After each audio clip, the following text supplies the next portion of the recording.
time that I look in the mirror, all these lines on my face getting clearer. The past is gone. It went by like dust at dawn. Isn't that the way? Everybody's got their dues in life to pay.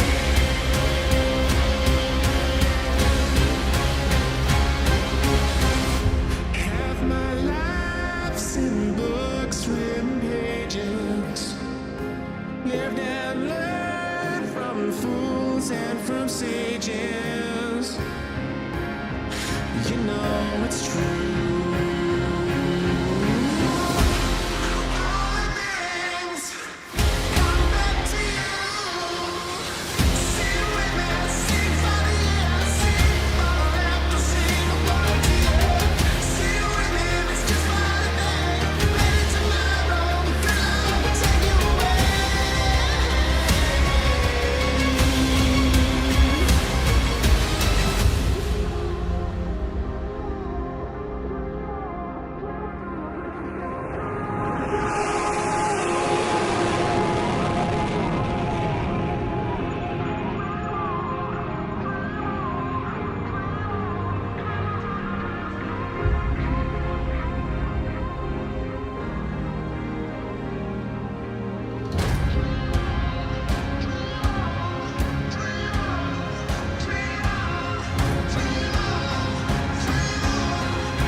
Miami's got the Dolphins, the greatest football team. We take the ball from goal to goal like no one's ever seen. We're in the air, we're on the ground, we're always in control. And when you say Miami, you're talking Super Bowl. 'Cause we're the Miami Dolphins, Miami Dolphins, Miami Dolphins number one. Miami Dolphins, Miami Dolphins, Miami Dolphins number one.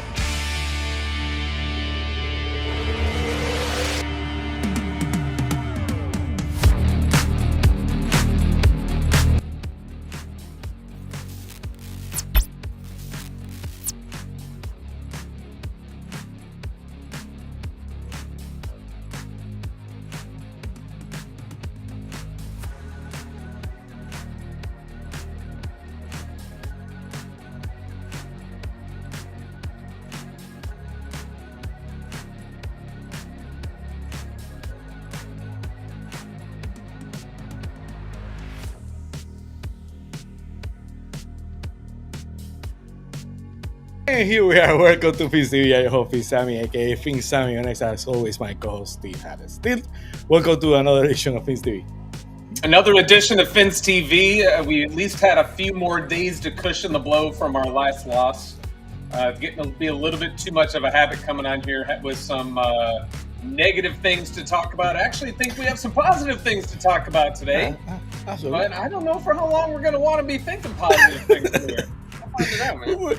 Well, we're gonna start calling it like it is because we have no other show. So it is what it is.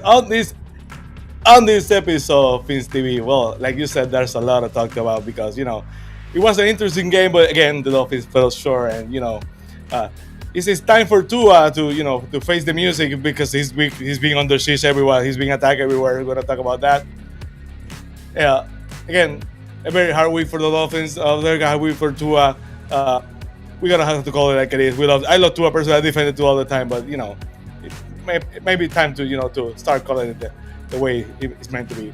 And we're gonna play some fact or fiction, fictive fact or fiction. We're gonna talk about if the Dolphins are the worst team in the NFL. They've been ranked 32nd so many power rankings. So we're gonna say is it fact or fiction that the Dolphins are that a little bit of overreaction Tuesday. I don't know, man. Basically, crazy. That's why they do everywhere. You know how it is. So, but we're gonna start. So the game was against the Bills.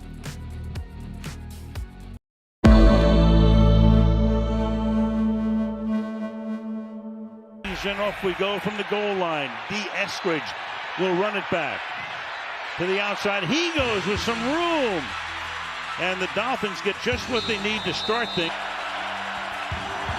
Tua to the outside. Possession.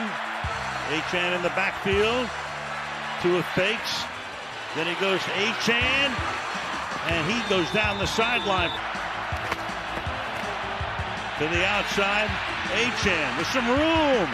And he's close. 7th play of the opening drive. The rookie takes it. And Gordon again, Gordon plunging forward. He's in. The formation they've been using very often of late. Here's Cook. Breaks it into Dolphin territory. In this pattern. Allen throws to the sideline. Open, reaching for it, making the grab and into the end zone. Dalton, 3rd and 5. But rush 4. Tua has trouble holding on to it and can only pick up a couple. Off the fake, rolling. He can run if he has to.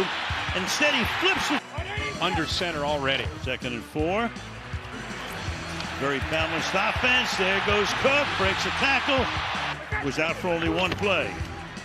Allen in the pocket. Allen under pressure. Allen's going to go down to the 25-yard line. And that kick is no good. Inside. Every time Tua looks down the middle, nobody's open. Flushed out again. Down the sideline, and that's caught. Tagovailoa over the middle, that's caught. Hill spins around, looks for the first down, gets it. Tua stepping up, avoids the sack. He's going to run, he's going to get the first down. 3rd and 3. Hill is in the backfield this time. Tua will throw it to him. Tyreek Hill. Run the ball. Tua throws, and that's going to be caught for a touchdown by Jalen Waddle. His first catch of the... Cook is the back. Cook into the end zone. Has time. Going deep downfield and incomplete. Tua under pressure, flips it off. Nice move there. Achane, 2nd and 1. Breaking a tackle. Gordon. Kirk Herbstreit, Kaylee Hartung. It's 3rd down and 14, and a little lateral here. Dangerous play, but it's going to work for Hill. Moves to the outside. Tua looks that way, completes it to Waddle. Keep it on the ground. Big hole through the flap. Play clock at 1. Tua backing up. Tua to the end zone. Caught. Touchdown. Tyreek Hill. Wide left.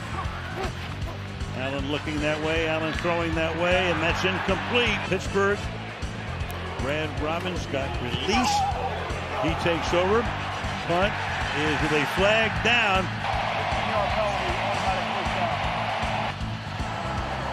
Sealer is a Outside to Shakir.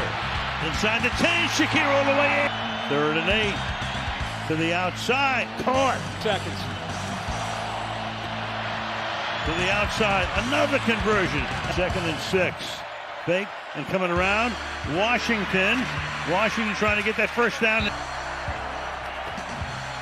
To a throw. And it's intercepted.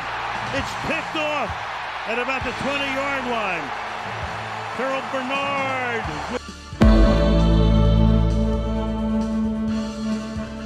Well, it feels like every single game lately against the Bills, there's one play that changes the momentum of the game. The Dolphins find a way to keep it close, but something happens, either a quick return or a big injury or something like that. This time was Zach Sealer trying to block that kick that should really change the momentum of the game, because the Dolphins I think they had a good game plan. Mike McDaniel, I wish he would coach a game like that.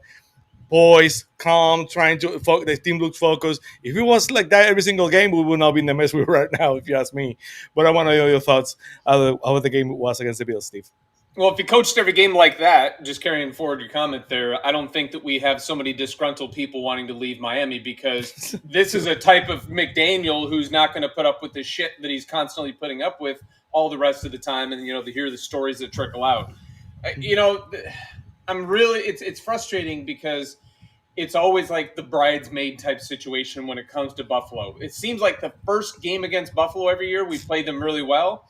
I'm just guarding myself to get absolutely steamrolled when they come to Miami, later on this year, because the second time it just seems like, hey, they have their way with us. We have the ability to go into Buffalo and play them well. We really do. And yeah, Sealer screwed it up. And then with that interception at the end, it was the same type of thing, where people are like, remember Van Ginkel last year doing a pick six, and he's like, hey, I knew what the play was because I watched film. Bernard watched film. He knew what was coming. He said the same exact thing happened where the tight end didn't cut in when he was supposed to, ran that same exact route. He just stepped in and caught it like like he was one of the intended receiver. But we're always finding some way to shoot ourselves in the foot. I don't know. Absolutely. I mean, I'm torn. I want to win. I want the victories. It's one of those things. You just see that writing on the wall, and you just wonder, okay, keep on winning, keep on stretching it out with that hope that you just know is not sustainable, Sammy. Absolutely. The problem is, Steve, that it was even said that pass. I know he read it and he probably studied it, but it's been reported that there was a tip of the ball with the elbow through the ball. There was a small tip with the elbow that probably kept the velocity of the balls.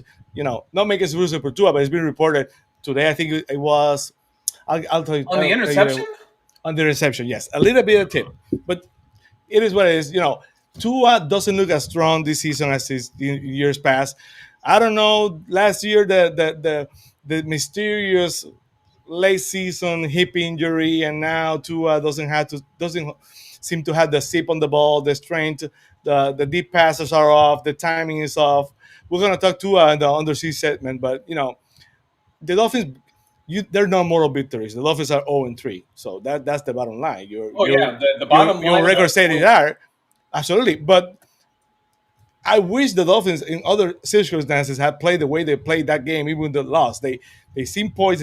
They play hard. They play after the whistle. The whistle blew, and they keep playing. They keep hitting. I don't mind. They gave a rough in the unnecessary rough penalty. Oh, that to the was Dolphins. so weak. That was weak. Yeah, that was weak. I don't mind that. I prefer that the fact that they stop playing and the guy rushes for another 10 yards. So the Dolphins find a way to play hard, and that's what we expect from a team that's basically 0-3. No doubt. I mean, there was definite. There were positives. There was a balance with the way that what the game was called, the way that McDaniel called it from an offensive perspective. Really frustrated again to see that offense do what they did to the Bills offense to do what they did to our defense, just marching right down the field. But to be fair, I don't know if you really felt what happened there after that first drive of that game with Miami actually holding its first lead of the season. It felt a little bit strange. I felt a little bit dirty, having a lead and you're like, oh my God, what is that? And then they scored, and then we went right back down and answered back. We were tied up. There was we had a chance in that, and Such is life as a 2025 Dolphins fan, Sammy. Absolutely. Sometimes like Cody says, they make me cry. But let's welcome the Fins TV crew of Shari Hallett and USS to the Dolphins Wire, Jason Sarney. Good evening, guys. Hello. Hello, I'm Shari. gonna Hello, start. everybody. I'm gonna start with Sherry because Jason is right off the oven. So I'm gonna start with Sherry. Chase, Right out of Sherry, the oven. I it wasn't in was. the oven for that reason. It was tempting to everyone. Dear God. All right. This is going off the rails, and I haven't even said a word yet. Go ahead. It was a disappointing loss. If you ask me, the Dolphins find a way to play better, play a little bit harder, play more composed, but still a loss. So I want to know your thoughts. I'm going to try and keep it positive for at least the beginning of my portion here. First of all, since when does just a teeny little bit of the tip make any bit of difference? I'm just saying. Absolutely. I'm Yeah. sorry. I'm not giving Tua any credit or I'm not taking away. No, there's nothing. That affects nothing. Positives. Ollie Gordon with his first touchdown. We scored on our opening drive. We showed our offense could move the ball. And it's very important, I believe, especially for this team. If they can't get in a rhythm early, I believe that it's just done for the game. So the fact that they were able to move the ball on the opening drive, score in Buffalo, huge. Love Ollie Gordon. I'd like to see him get more than 9 touches. I know he was averaging around 4 yards a carry, but one of his rushes was much more than the other, so I think that number's a little bit skewed. We were about 66% on third down efficiency, which is an improvement for us, 10 of 15, and we were just much. It was a pleasure to watch part of this game, which I can't say about a lot of the other times we've spent watching the Dolphins this season. However, and I know we're going to get into Tua a little bit more later. He is playing scared. At first we watched and we were like, no, maybe not. But then as the game went on, it was clear to me he is not comfortable. He's not comfortable behind that line right now. He's not comfortable. There's no pocket for him to sit back in. He's got the quick release, but when he isn't able to get that ball off in, his split second delivery, he seems lost. He's got happy feet. He's staring down his receivers. He's not looking for a second from my vantage point. I'm sure someone will tell me otherwise if they see it differently. I think the combination, yes, it was nice to see McDaniel composed and seem like he was comfortable. I think that also comes with the fact that the team was gelling and the team, as soon as the wheels fall off, the wheels are going to fall off him as well. So I don't look to that and say, oh, it's a new Mike McDaniel. We can look forward to this as we progress through the season. I don't think so, because I don't think that our team can play that way on a consistent basis. Prove me wrong. I'm certainly, if we could win out from now, I came into last week's podcast saying we didn't have a snowball's chance in hell, and I would be surprised if Mike McDaniel was on the plane coming home. I was wrong. We had a little bit of snowball's chance in hell. We melted very well between Sealer and Tua, and we'll talk about that in a little bit too. But I'm torn between wanting to just lose out, and because I want to see this whole coaching staff off. I just want to see a lot of this go away. I want to see them justify just dumping Tua and his contract and moving forward with a fresh start, which we keep having, but I'd like to see a real one. I'm torn between that and, hey, let's win out, go to the Super Bowl, woohoo! But I don't live in a fantasy world, so a girl can wish, but realistically, it's probably going to be a lot of losses. We'll see about that, but you're completely correct.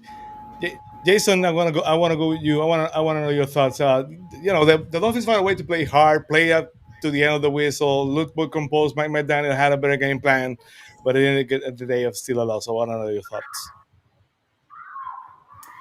100% a better game plan. They played overall better than week 1 and week 2. There were some positives, but then there were still glaring negatives. The offensive line, when you're on your 6th or 7th or even 8th guy in there, Brunskill is not very good. And on that interception from Tua, he was part of the blame. There's still a lot of glaring weaknesses on this team. The defense was not good whatsoever in the first half. They clamped down a little bit, but, no turnovers yet, no interceptions or fumbles yet. And Shari, you said it absolutely perfect. The word for Tua is uncomfortable. He just does not look comfortable back there. And in this day's NFL, if there is coverage and a glimmer of a pocket, take 3 yards, take 5 yards, take 2 yards. You can't go broke taking a profit, right? And what we saw from 2023 Tua, his ability to just throw it to a spot, throw somebody open, he's not doing that this year. And he did not do that in the Bills game. And there were at least 4 or 5 different examples that you can go back to. He's scared, he's tentative, he's not looking to get hit, and he's looking to kind of get rid of the ball before getting sacked, hanging tough in the pocket, making a throw, and taking the hit like most quarterbacks do. And that's not, I'm not insulting him. That's just what a lot of us and what I have seen. You know, you see quarterbacks 1-2 step, take a throw, they get hit. If it's an incomplete pass, you know, you're going for your target.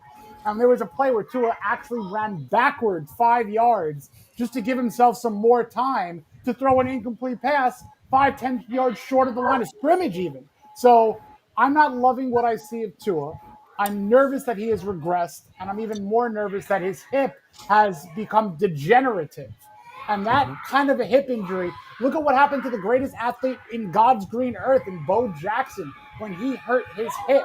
That could be it could be an absolutely detrimental injury 3, 4, 5 years after the fact. And if we're in year 6 and Tua hasn't ascended and he's potentially regressing, what's going to happen next year? What's going to happen next month? Yeah. No, I think that's a really big thing. We haven't seen that strength in Tua because he spent the time getting stronger with Nick Hicks as his trainer. And he came out, he was ripping the ball in 2023, had the bulk, had the body, then comes out last year. And it was like it was a regression. And then by the end of last year, he had lost that zip and he just doesn't have it. And I think it might be, look, a quarterback at that level, I don't think loses the ability to rip it. I think his fundamentals are going out the door because of that panic that we're talking about, because of the lack of trust that he has. And I feel that there's a possibility, I mentioned it last week, that McDaniel has had to change how he is calling the games with that in mind.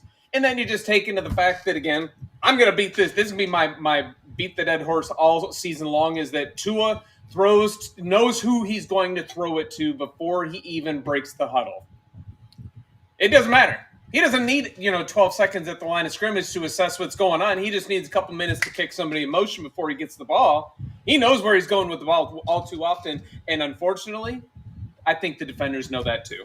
Steve, I just want to play off that really good point that you made. I 100% agree. And this might sound stupid, but there's some truth to it.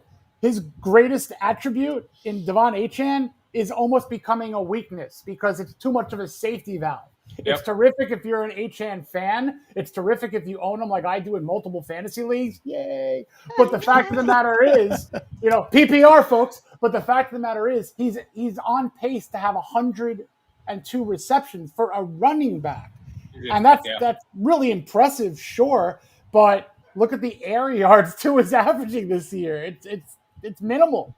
Because he's relying too much on Achane instead of throwing to a spot where he knows Waddle's going to end up, throwing to a spot where he knows Tyreek is going to run under the ball and catch it. And we're not seeing this air offense that 2023 was. Defenses know how to stop it, and I just don't think Tua can uncork it within 1.5 or 1.9 seconds like he's used to. And you're right. He's got that predetermined notion of who he's going to throw to, and if that doesn't happen, there's no freelance. There's no off script.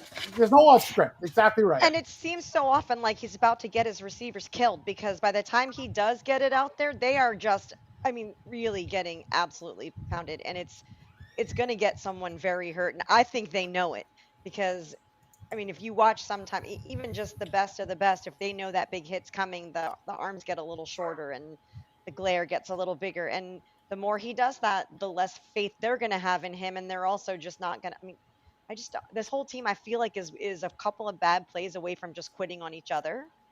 And I don't know how we fix that going forward. But we overemphasize offense. We're talking Tua way too much. We're going to talk about him later on here. Fair. I do have to give credit. The defense did their job several times in that game up until they just couldn't. Really, this is the Dolphins. I don't remember the last time that we could go out there and defensively dominate a game. We're always like, hold, bend, and then finally the defense will break. But if our offense could actually do their job, or Sealer doesn't go out there and make a boneheaded mistake on special teams, maybe they bend enough to give us a chance just to give us that lead. You don't know what's going to happen. It's like when Achane runs down the field the previous game, steps out of bounds, damn, and people are like, oh, we don't want to give them that much time. Give us that much time. Give us a lead. Yeah, see take what's the going to happen. Exactly. So anyway, I just want to give credit to the defense. Defense did their job when they needed to later on in the game, not so much early on. Josh Allen didn't have to put the team on his back. The Dolphins just kind of let it happen, so. I'd like to see some turnovers, though. I mean, last in the league. Would that be is pretty something? Pathetic. Yes. Oh, that would be nice. Our guest is here, so let's go to our feature segment with Tua Under Siege.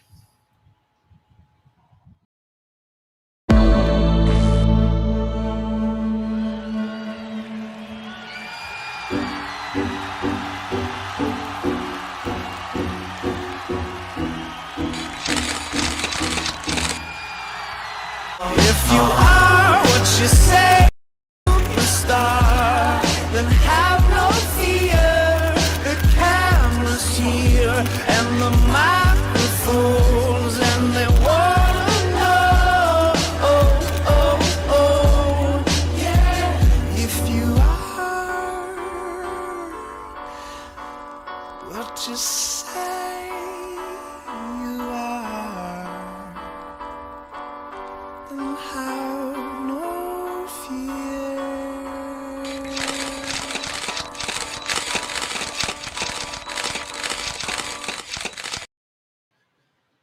Well, the start of the 2025 season has been nothing but a short of a nightmare for Dolphins and Fins Nation with abysmal 0-3 record, leaving the franchise in state of disarray. At the center of the perfect storm is disappointment in quarterback Tua Tagovailoa, a huge contract extension. The media and a very frustrated fan base has basically turned on Tua, placing blame on his shoulders for the team's offensive struggles after the series of late game turnovers. The national pundits questioning his arm strength, and the local fans on social media asking for tanking for a new quarterback in 2026. Steve, Tua basically is under fire, is under siege. Tua has been polarizing, of course. He, from day one, from before the draft, but I've never seen the tide turn on Tua like right now, and he's not making any favors on himself because his attitude sometimes at the podium doesn't do him any favors. So I want to know your thoughts on Tua, basically. Right now, how much of the problem is your opinion? How much of the solution maybe he can be going forward? Well, it's 2025, Sammy, and if we had 1985 Dan Marino in 2025, there would be people today that would be pissing and moaning about how Dan Marino couldn't run the ball well enough, how he wasn't defenders out there. Meanwhile, he's ripping, and he probably would put up about 7,200 yards in this, environment, in this, atmosphere right now.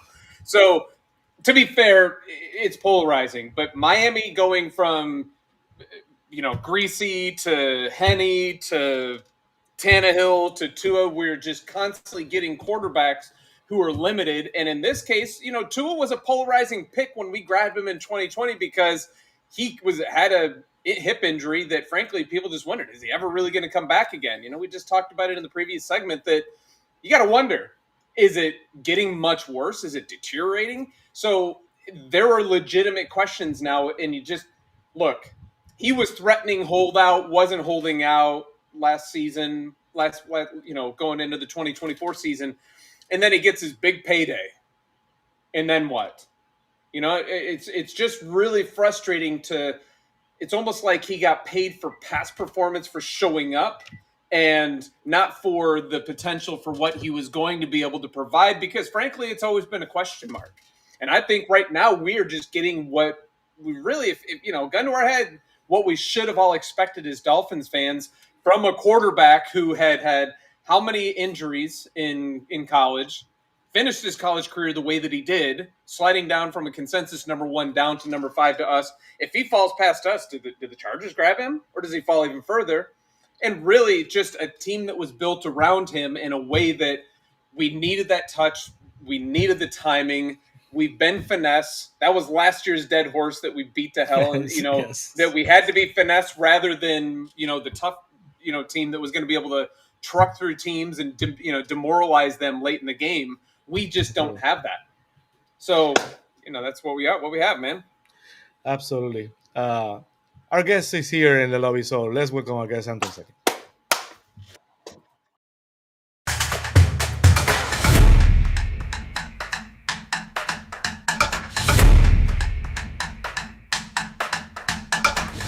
Antwan, welcome back to Fins TV. You're muted, pal. On mute.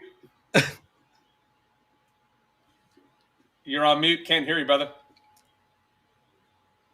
Nope. Okay, now you can hear me. Hey, you are. Hey, Antwan! What's up, brother? Hey, welcome back and welcome back, Antwan. How you doing, brother? Good. How are y'all doing? How you doing? Steve, take it away. We're gonna go bring our panel here. Let's bring Antwan here. And Antwan, the Dolphins have played the Jets this week, and we have been gracious enough to join us for the last segment to talk a little bit about the Jets. But from the other sideline, from the Jets sideline, you covered the Dolphins before. You've been part of South Florida. You know the turmoil with Tua every single year. But I want to know first how you see Tua right now, because for one, I always said Tua has always been on the ups. As long as he's going in the ups, I would be okay with it. But I think it's kind of regressing somehow, and it's worrisome. Jason said that might be the hip. I think the same thing. But what are your thoughts? What's your perspective from where you are on the whole Tua situation? Well, I never thought they should have paid him in the first place. Like I've been on record saying that. I think even going back to after the Chiefs lost the Dolphins lost against the Chiefs in the playoffs. I thought I was real hesitant. I understood why they did it, but the fact of the matter is we're talking about an individual that has injury concerns. Not to mention. His play has dropped off considerably. I think really like in the last few games or so.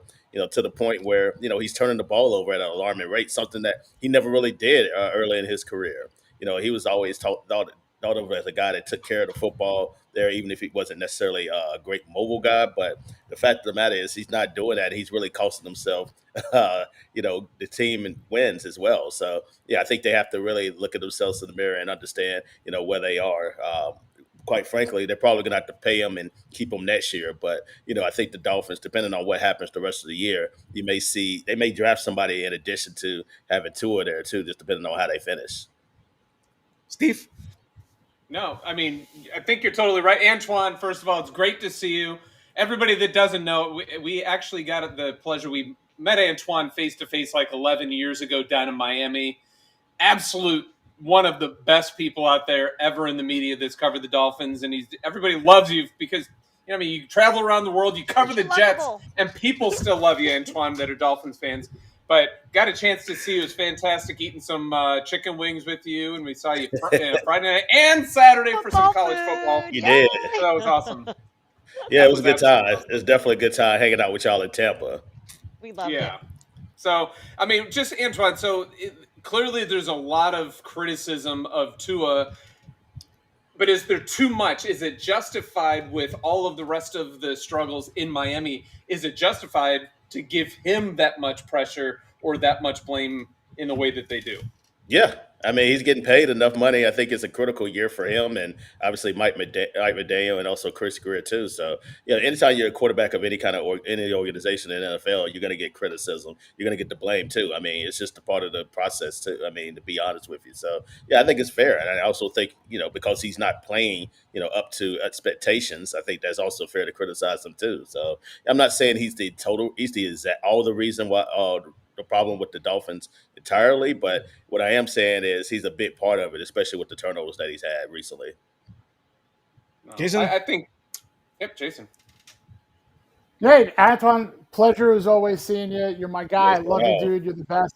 You're one of two people who I don't care went to the Jets, and Jason Taylor's the other one. I'm over it. I care. But anyway, you know what I'm saying. I'm just putting you in good company right now. I appreciate it. I'll be in Hall of Fame company. I'm good with that. Exactly right. You know how it is. But to his career going into this year, his career turnover or his career interception percentage was 2.12. And that is more than doubled in 3 games this season to 4.5. So you ask yourself, is this a fault of the team or Tua? Well, it's the majority of Tua. There are obviously other aspects to it. But to me, he just does not look like the guy that we hoped that they were drafting at 5. And you're right. You went from 1 to 5 in Shari. Who knows what would have happened if we passed on him and if the Chargers didn't take him. So it's unfortunate, and I agree with you. In retrospect, they should not have paid him. They should have said, you know what, earn it. Here's the 5th-year option. Go show us that you're going to play 16, Franchise tag. 17 years. That could have been any way around showing him the money, because he showed us heartache after that. So unfortunately, it looks like it's been a heavy regression. Yeah, I think so too. I mean, I think what you could do to help them is, have establish a more of a running game as well. I think that, I think the one thing Mike McDaniel, it really boggles my mind that I don't think the Dolphins necessarily run the ball effectively enough, or just also commit to the run. Like, I think that's been a big Consistency. issue too as well. Like, I like Gordon there. I thought he was a really good pickup for them where they got him. I thought, coming in the college football season last year out of Oklahoma State, I thought, a lot of people thought he was the best running back in the country, and obviously he didn't have the season that he did. But for the Dolphins to get him where they did, and I think he can be a workhorse type of running back too, especially in a good compliment to HN too as well. So I think that could be a way to just kind of take some pressure off him, especially considering, he is turning the ball over more than, he's accustomed to. Absolutely. I'm sorry, Shari. No, that's okay. Because we're talking about the turnovers. Something in him has changed, because I don't think our line hasn't been good. It's not like we went from having a stellar offensive line to a crappy offensive line. So is it a communication issue with him and Mike McDaniel? The plays haven't changed. Is it a trust issue in his line? Is it just like you said, we're not establishing a run game? I think we have the players to do that. We have the ability to do that. What is the absolute, like, what do you think is the number one thing that's weighing his mind right now, that's bogging him down? Number one, like, that's kind of hard to say. It's Right? There's too many. I think there's several things. I think play calling has been a bit failed there. I think him not getting a lot of protections too as well. I think just some of the support that he does have, wide receiver wise. Too. I know you have Tyreek Hill, also Jalen Waddle there, but the tight end position isn't as good as it once was when you had Jonnu Smith, which I thought really complemented their offense really well last year. And now you're waiting on Darren Waller, who's, I guess he's going to play on Monday night against the Jets. Right. Sure. We'll see how that goes. but I think it's a number of different things. I don't know if it's just one sole reason why you can point out why he's not playing well. I think they need to do a better job just putting parts of people around them, and I think Chris Greer has really failed at that. Absolutely. I think Antwan, to that point, a couple people on social media come to mind who have from day one beat that to death the part of Tua is not the quarterback where you can just put people out there and he will make them better. He requires pieces around him to be able to see that potential, and if any of it has little cracks in it, it falls apart.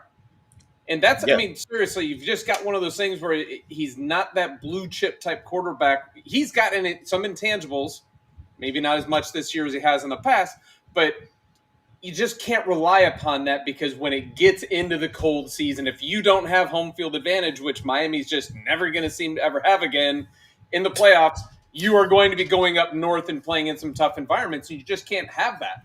I mean, because if you do make the playoffs, you're either going to be playing at Buffalo, at Baltimore, most likely, or now, like, it seems like the Chargers are ready to turn that corner. You might go out west to play them. I mean, I guess that would be a better situation. 72 degrees inside the dome, man. That would be a better situation for them. But more often than not, especially if the Chiefs start to come back around, you have to go possibly play there too. So I mean, you got to be able to win in those cold weather environments, and I just don't think they're equipped to do that. It's crazy to think that, because Mike McDaniel came from a system in San Francisco where they ran the football well. They still do. Like, they're a very physical team, and I think the Dolphins are more of a docile team where I think they're very finesse, and I think people have said that for years. But I think they can have a physical makeup, but I think that's part of it. Is just kind of the identity of their coach. I think they definitely have the ability to, and if they were to give the ball to Ollie Gordon a lot more and hand it off a lot more, it's not a brand new problem this year. I know, Shari, we've talked about that before, right? Absolutely. That's what I love about Ollie Gordon, is I'm seeing him. He is brushing off first and second contact, and we're still seeing yards. That is I could watch that all game on Sunday, Monday, Thursday. That is what we need to bring more of into this, because it's so frustrating, because I feel like if we can all sit here and all of the podcasters and all of social media can say, if only we try this, is there a reason why the team doesn't, like, are we just stupid? Does it just all not work? Do we have, what are we seeing that they're not? Because it just seems like they're not willing to make changes. They're not willing to try these other things.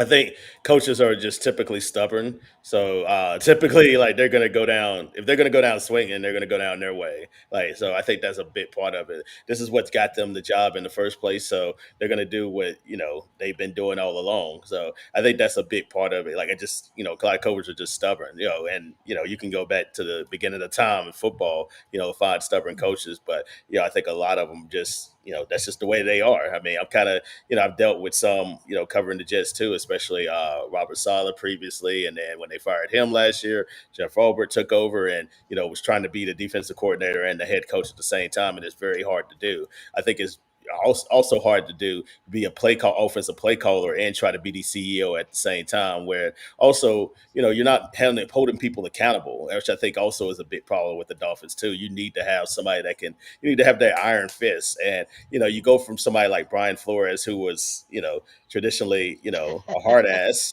to now a guy that, McDaniel is just not like that. Typically, when you hire a coach, he's the complete opposite of the last coach. And, I think you see that if McDaniel gets fired, which I think, is leading up to that, they'll probably hire somebody more like Brian Flores the next time, that somebody's going to demand, exactly. Somebody's going to command respect and, authoritative figure there in that organization.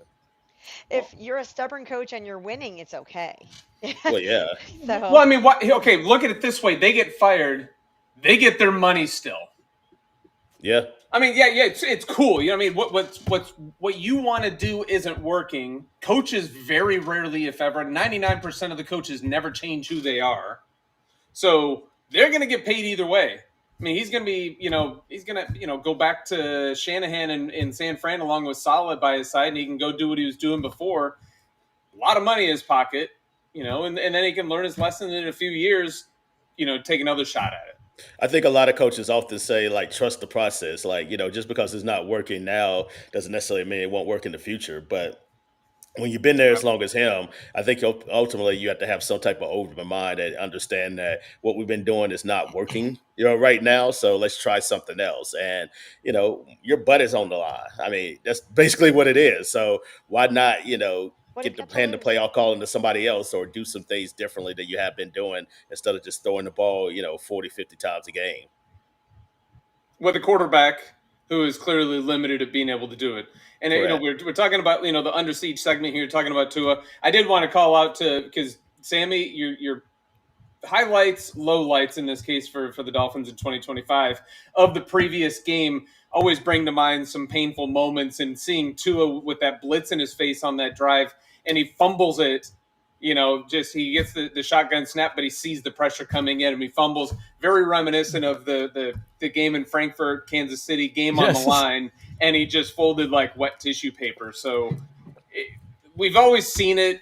Look, we did it with Tannehill. I know I did it with Tannehill. We just have this way of saying, hey, let's make excuses. Let's just give them a little bit more. And at some point, you got to say, enough is enough, right? Absolutely. Yeah. Let's go around the Fins TV dial to take a little break, and we'll come back to speak about how the media is watching the Dolphins around the nation, and it's basically it's what's going to become a scapegoat for the bigger problems that the Dolphins have.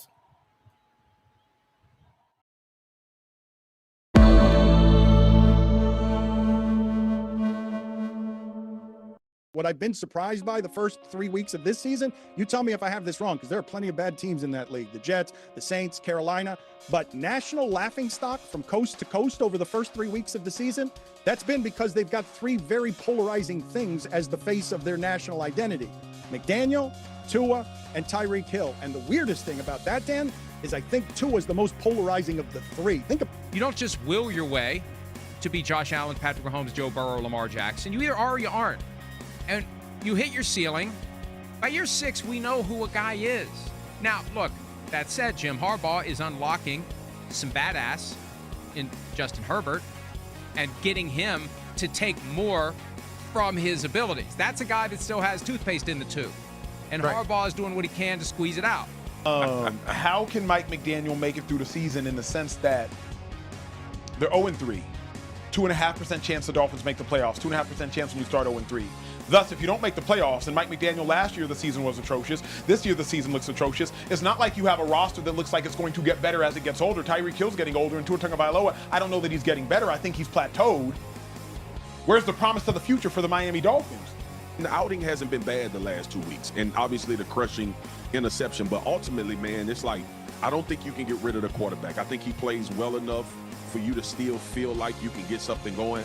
And then, too, like this part of it, Rich, and what they were doing successfully, and I got to get to it at the line of scrimmage, Miami doesn't run the ball well anymore. And I think people forgot how good they were on the ground when they had Mostert and they drafted the H.A. Remember we talked about all of the speed and the track runners? That's when that offense was absolutely phenomenal. And they had some runs last night that was really good, physical runs. But it feels like this offense has become one-dimensional a little bit, and they depend on, obviously, Tua making throw after throw after throw and trying to get the ball in Jalen Waddle's hands and trying to get it in Tyreek hands and see if they can be dynamic. And that's something that Mike McDaniel is going to have to fix. I got to tip my cap to the Fins, man. Like, that was one of the most inspired games that I've seen them play. Certainly their offense lacks the vertical element right now.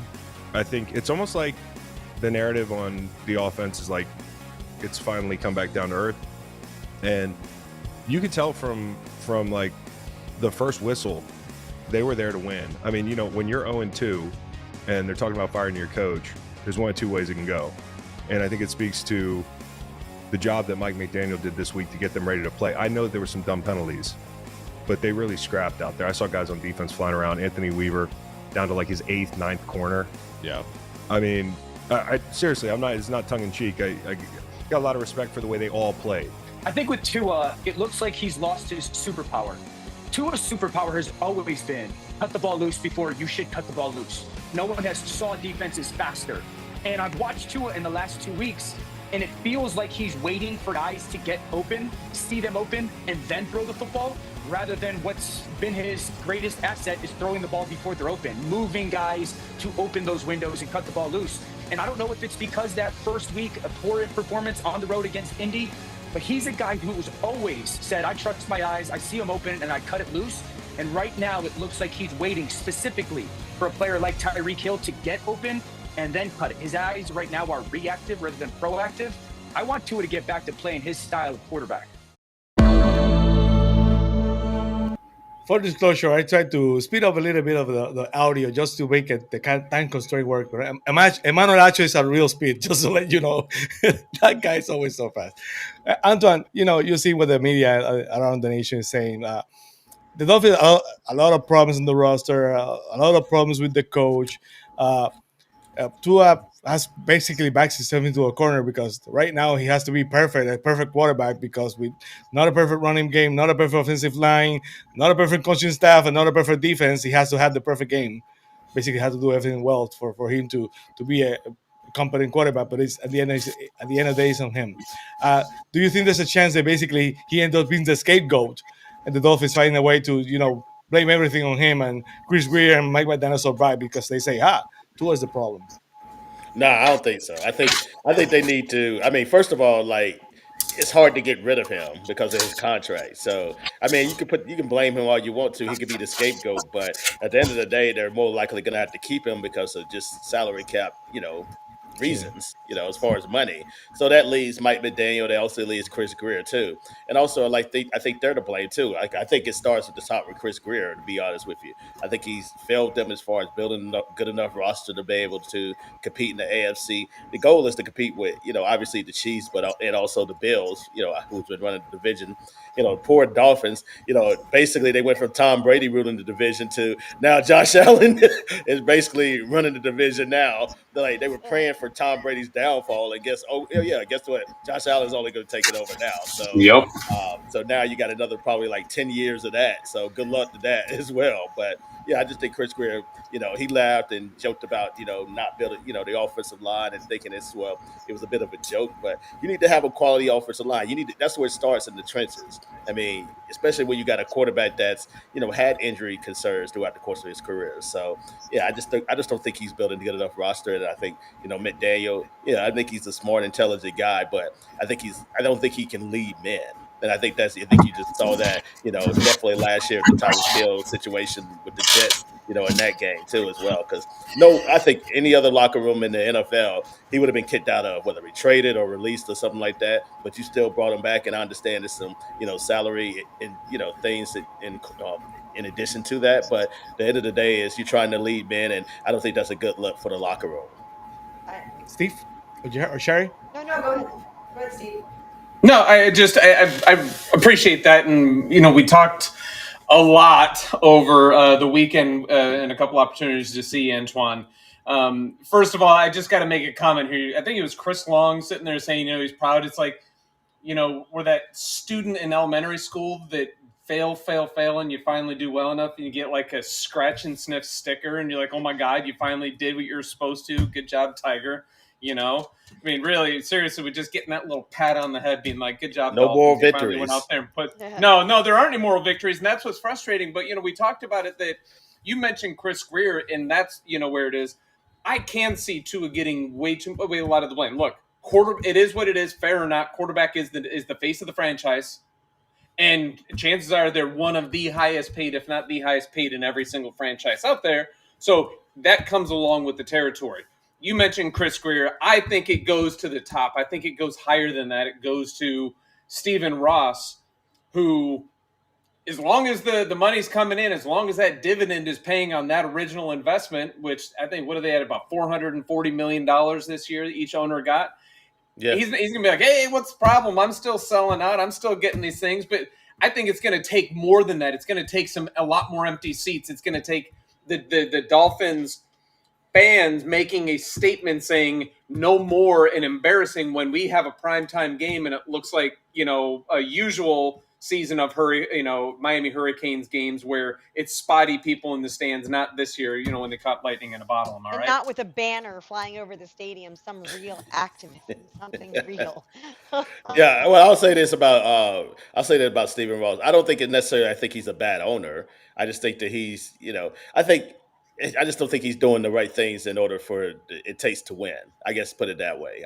There's a lot of bad owners. I maybe, depending on how you feel about Woody Johnson, may or may not cover one. So, but the fact of the matter is this, though. But I think, Stephen Ross does things. He does things that promote the Dolphins in a business side.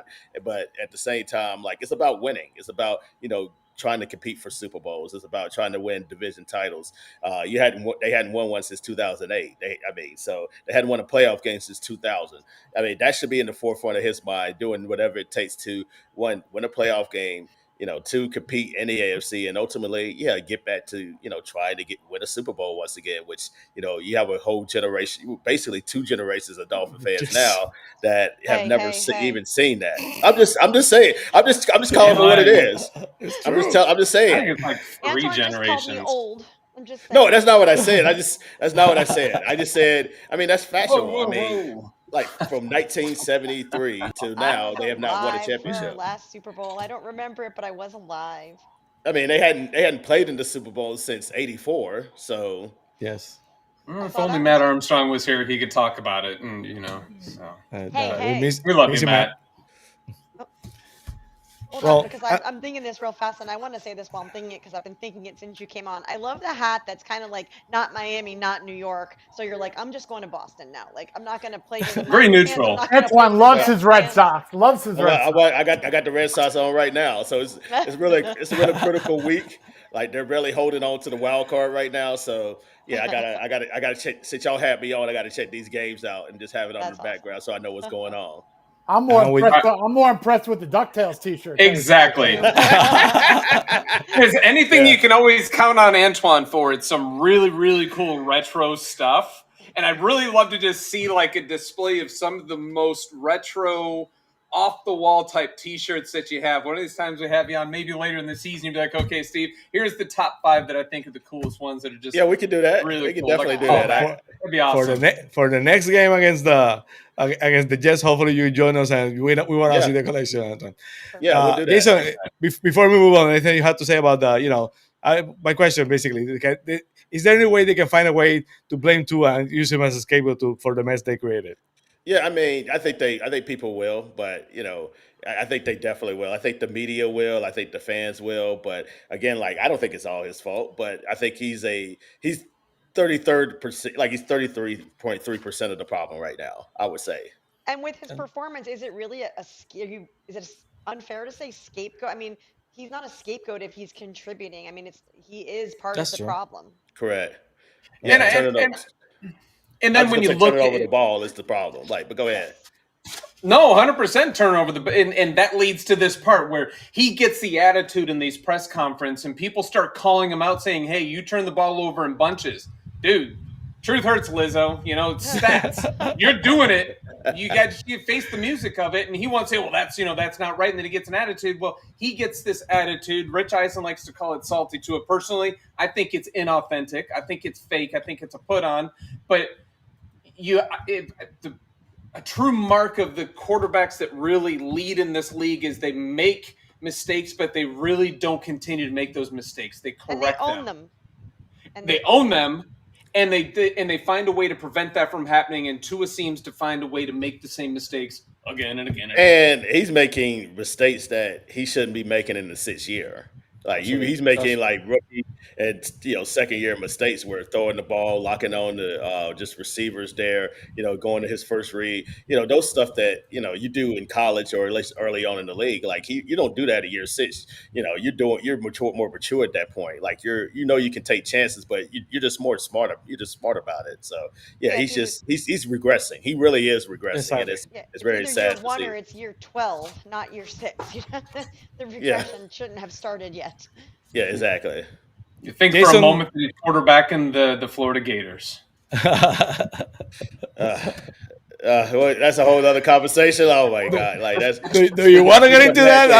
I know Adrian would like to get into that. Adrian's not here, so move quickly. Somebody I know slept through the first half.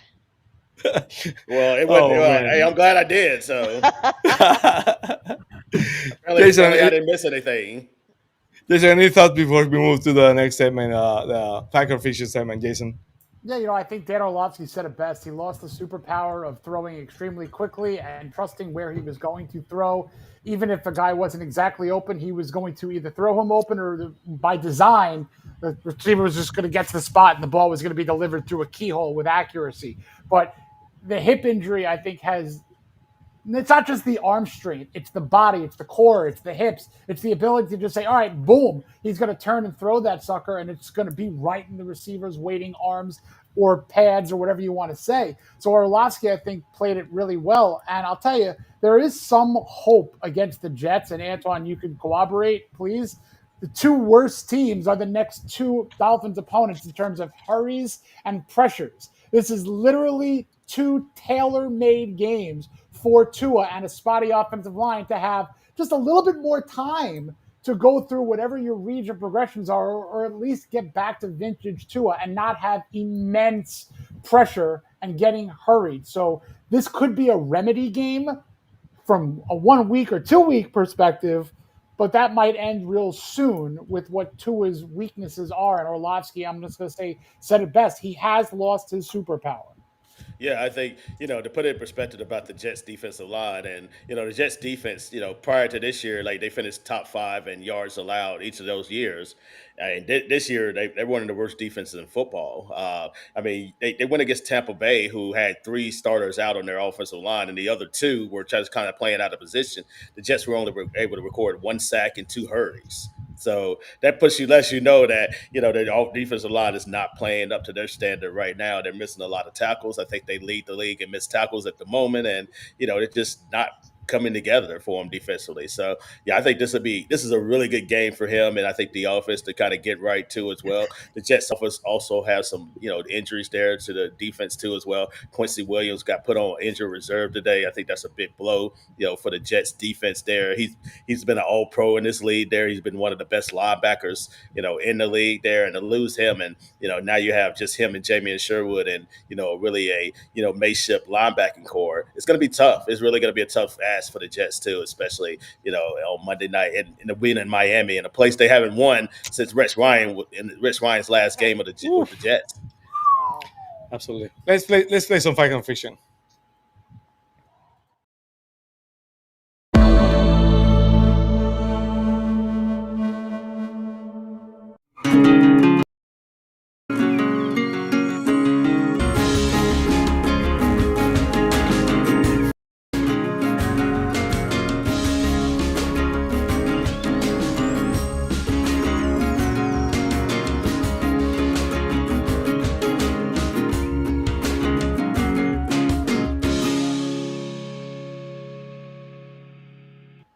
Lots of fantasy then there, including a Super Bowl championship for the Dolphins.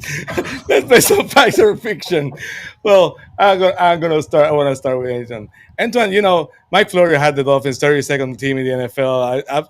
We've seen a lot of bad football, a lot worse than the Dolphins have played this season. If you ask me, the Saints have been horrible. I don't know, the Titans doesn't look good, but that's only Fact or Fiction. That's the statement. The Dolphins are the worst team in the NFL. Fact or Fiction? I would say fiction. I think I would probably say the Saints at the moment too. I think they're probably the worst team there. I think right now, I think from a talent perspective, I think the Dolphins are better than the Jets, talent wise. But I think the Jets are probably they've been in some games. They've been 2 out of their 3 games. They probably should have won both of them. Lost on a 60-yard field goal to Pittsburgh in Week 1. Got snake bitten there with this Bucks there over the weekend too. Had an opportunity. They were up in that game, and the defense just couldn't get a stop. But the Dolphins are among one of the worst teams, but I wouldn't say they are the worst team. Absolutely. How about you, Jason? Worst team in the NFL? Fact or Fiction? Oh, it's fiction. They're not the worst team in the NFL. I mean, when you look at the schedule and when you look at their talent, there's 6 wins there still. I think at the worst, which is picking 7th or 8th, you know what I mean? I don't think that they are the worst team in the league, but they're not that far off. How about you, Shari? Worst team in NFL? Fact or Fiction? There's 6 0-3 teams, and out of those 0-3 teams, I'm gonna say fact, only because it's the team that I live, eat, sleep, and breathe. And when I look, my woman, when I look at what they have and what they should be doing, I'm tired of excuses. So I don't look at having this great personnel as a plus. I look at it as a minus because we aren't utilizing people where we should be, and we aren't getting 100% from almost anybody. So I'm gonna say fact.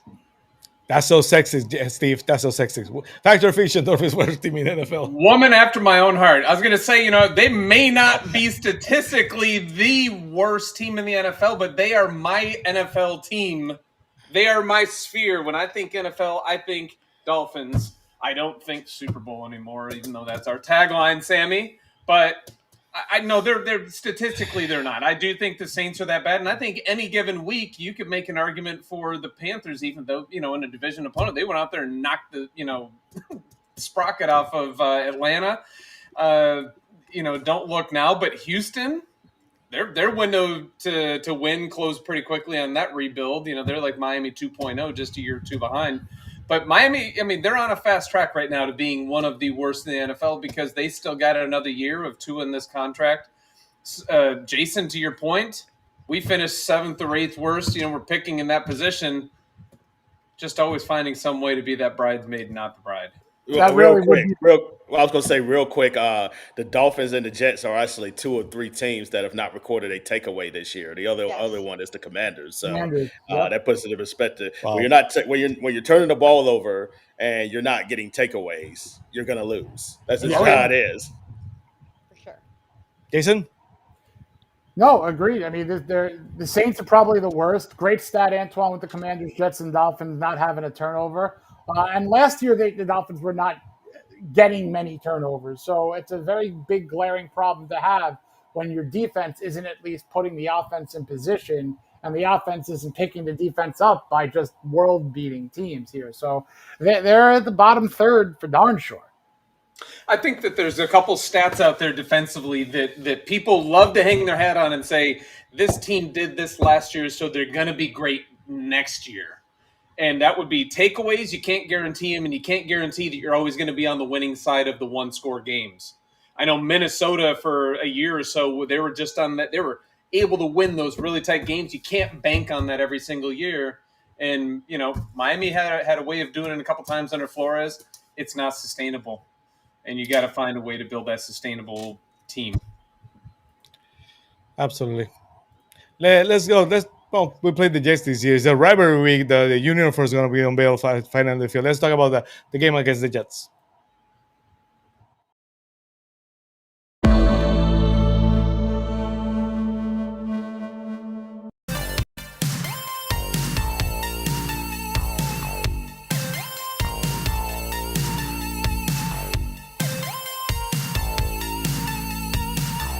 Touchdown, Miami!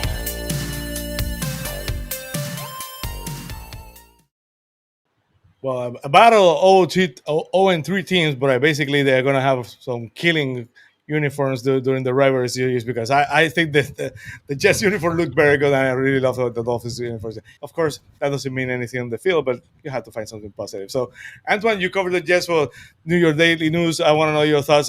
The Jets could have won last week. That was a surprising game. They play hard just like the Dolphins did last week, but at the end of the day, they fell short. So the Dolphins, like you said, have not won in Miami for a long while. So what are your expectations for the game? I think I think it's going to be a tough one probably for the Jets too, with all the injuries that they have on the defensive side of the ball there. And it's going to be interesting to see. First we got to know who the quarterback is of the Jets. That we don't know. Justin Fields is still in concussion protocol. He suffered a concussion against the Bills in Week 2. We asked Aaron Glenn about it on Monday, and he's still not cleared as far as the concussion protocol. So until he gets cleared, we'll probably know more on Thursday once we go in, because obviously a little bit later week with the Monday night game. But I think knowing who the quarterback is, I think first and foremost is the most important thing. And two, the Jets got to be able to tackle. They're just suffering for a lot of missed tackles, being out of position there. I know they have a new scheme and everything like that, but it's not necessarily that. I think a lot of people didn't necessarily play particularly well for the Jets last week there. But I think one glimmer of hope too as well. Like, they like to run the football, and they feel like they can, do that with their offensive line, who had their ups and downs too. And I think one bright spot of the offensive line is just the way Amon Membu has played. I think he's playing at an elite level right now. Coming into the league at right tackle, and could be one of the best right tackles in football. Again, statistically, especially the next gen stats too as well. Let's not let up a sack there. I think he's let up maybe 6 pressures early on this season, which I think is pretty impressive, especially as a rookie. So I think the Jets offensive line, if they're going to win this game, they're going to have to run the ball efficiently and just kind of keep that Dolphins offense off the field.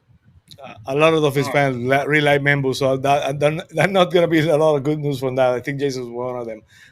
Jason, before I go to Shari and Steve, what are your thoughts? Please go ahead. I want to take that opportunity because I asked for a couple questions here, and Adrian, you put it in here a couple times. Adrian Rainey from Rainy Day Pod, Antwan, one of our usuals here on Fins TV, wanted to find out, so I'll ask you explicitly, do the Jets have enough offensively to win against Miami?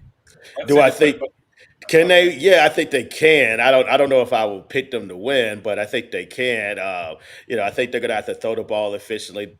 Whether it be Tyrod or Justin there, whoever it is, and just stay away from the turnovers. I also think they need to be able to run the ball like how they did in Week 1 against the Steelers. Like, they have not been able to do that since then. I think a lot of teams understand that they're gonna be a run heavy team, and they're loading the box there and then forcing them to beat them through the air. And through 3 quarters this week against Tampa Bay, they couldn't beat the Buccaneers through the air, and it just happened to be Tyrod Taylor got in a little bit of rhythm, started hitting some throws to Garrett Wilson, hit one to Al Lazard too in the back of the end zone for a touchdown, and all of a sudden they started to get a little bit more that momentum, and was able to get the passing game going. So I think it's going to depend on who's coming back there. I think at quarterback, just last time we saw Justin Fields, he was 3 out of 11 for 27 yards against the Bills. So I'm not sure how he'll play against the Dolphins, but I definitely think obviously it won't be he won't face as tough of a defense there. I think, like the Bills, who No. also, the Bills, they have a better front four, I would say, a little bit. Although I know the Dolphins have some, players there with obviously Chubb, Derek Phillips, Chop Robinson that can pose some problems there for the Justin Fields in the offense. Jason, all right, man, go ahead. Nothing. Sarney? Jason. Yeah, I do think that the Dolphins. I think the Dolphins should. I'm here. I think the Dolphins should win this game, and I think that they ultimately do win this game. And as referencing before, this would be a good game for Tua to, maybe if it's only for a week, but to have more time to throw. And I think this could be a big game for them to temporarily come back. So I do think they're going to win this week. Shari? I take them every week in the Pick'em League, no matter what. So I also did, by the way, take Detroit last night, and I was only one of 2 people in our league who did. So yay. I saw that. Actually, Yes. what was I, like 12-4 or something this week? It was insane because I pick heart, not head. So do I think they're going to win this week? I'm going to pick them in the Pick'em League, and I'd like to think they're going to win. I would like to see Chubb and Jalen Phillips and Chop Robinson actually do what they've been touted that, going into this season, this was supposed to be some beast of a field we're taking on the defensive front here, and I haven't seen it yet. I know Chubb has 3 sacks, so I'm not going to say nothing's going on, but I want to see them gel a little bit more. I want to see them, whoever is behind the line for the Jets, I want to see them get in there and knock his ass down a lot of times. So I'm going to actually pick the Dolphins, which means we'll probably lose, but I'm going to say yes, the Dolphins are going to win, but I think it's going to be very close, and I think it's going to be embarrassing for both of us. It's just going to be who's a little bit less embarrassing when the game ends. I have the Dolphins winning. In fact, I have the Dolphins winning the next 4 or 5. I have them going 4-4 before the break. So I'm gonna say Antwan, I love it. You think the Dolphins about to go on a roll? Oh man, hey. I'm gonna say 4-4. I got some news for you. Putting my Well, let's say if I'm right big. You had to swing for the fences. Antwan, we want to thank you. Shari and Steve love you. We love you all here because you're great. You're part of the Fins TV family. You've been here before. Hopefully, we'll see you again when the Dolphins play the Jets next in New York. Where they can find you on social media at Fins TV Social. Where they can find you. Where you're working on the New York Daily. Yeah, you can find me at Antwan Staley on all social media platforms. Also find my work at New York Daily News at nydailynews.com. But yeah, it was always fun. It was fun as always joining y'all. And yeah, I'd definitely be happy to join y'all back in December when they play once again. Yes, sir. And when the Ragged, they're 4-4, you can say, Sammy, you were right. Sure. Why not? If you get it right, then I will give you all the props in the world if they go on a roll like that. Steve? No, Antwan, really appreciate it, brother. Take care of yourself, and we'll see you again soon, all right? Oh, yeah, absolutely. I saw it. I'll see you, too. I love y'all. Thank you for sticking so long. I really appreciate it. Yes, see you soon. Let's go to the big finish.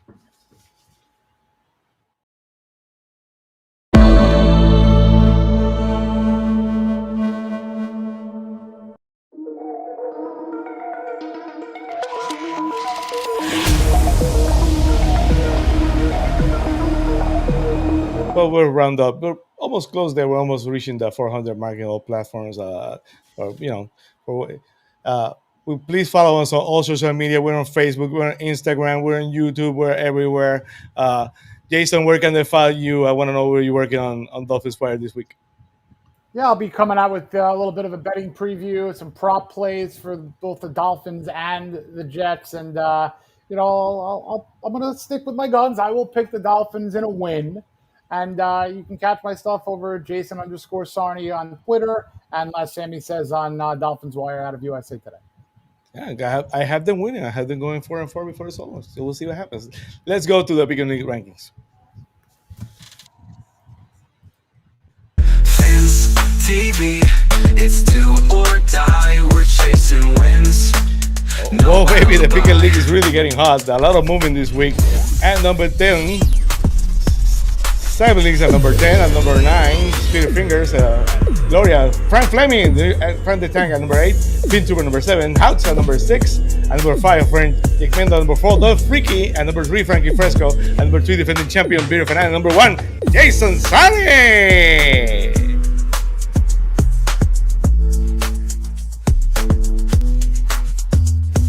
Fins TV, it's do or die. We're chasing wins, no alibi.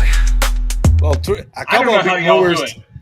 A couple of big movers on the board, reaching the top 10. Dolph Freaky move a lot ahead. Gloria Spirit Fingers move into the Frankie Fresco. Bearden making a huge comeback from the week 1. He's now in second. And Jason Sarney is at the top. Jason, how does it feel to be on top? Come on, let me know. How does it feel? I want to win this year, Sammy. I'm not gonna lie. I'm not gonna lie. I want that ring. I'm not getting any other ring. I got the wedding ring, which is fine. I'll take that. That's the best one. But darn right. I'm saying that so my wife hears. But, Check it in the mail. I want this one to stay, Sammy. So hopefully it continues. Yeah, absolutely. It's been a lot of fun, So I've been approached. So there's a lot of pressure on some of you to make the picks right and to keep it the top 10. I don't know who. I don't want to mention anyone who was in the top 10 last week and is not the top 10 this week, but we all can't go 12-4, honey. you know who it is. It was 1. I'm usually 4-12. It's all good. Yeah. Jason, I want to thank you as always. I know you had a happy Rosh Hashanah, right? Happy New Year, for you, for your family. Thank you. Shari, to those who celebrate. Absolutely. Shari, great as always. Steve, hopefully you have a better week than last week. The Dolphins win, and you go 12-4, and you go back up. And hey, the Gators are on a bye week, so I can't have an absolutely miserable Saturday. So that's a start. And then this weekend. Sunday, it's another carefree Sunday, man. I love it. That's red zone and chill. Exactly. Actually, how great is red zone, right? When you basically don't have a foot in the puddle, and you can have.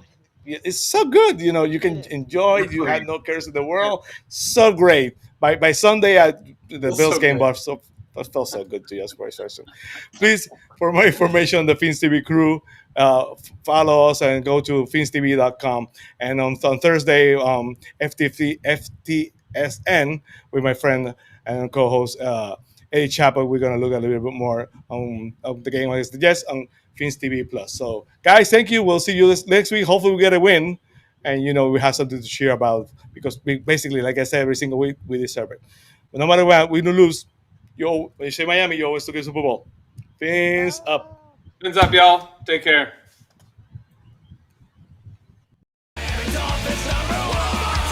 Thanks for watching Fins TV. Please like and subscribe. Fins up.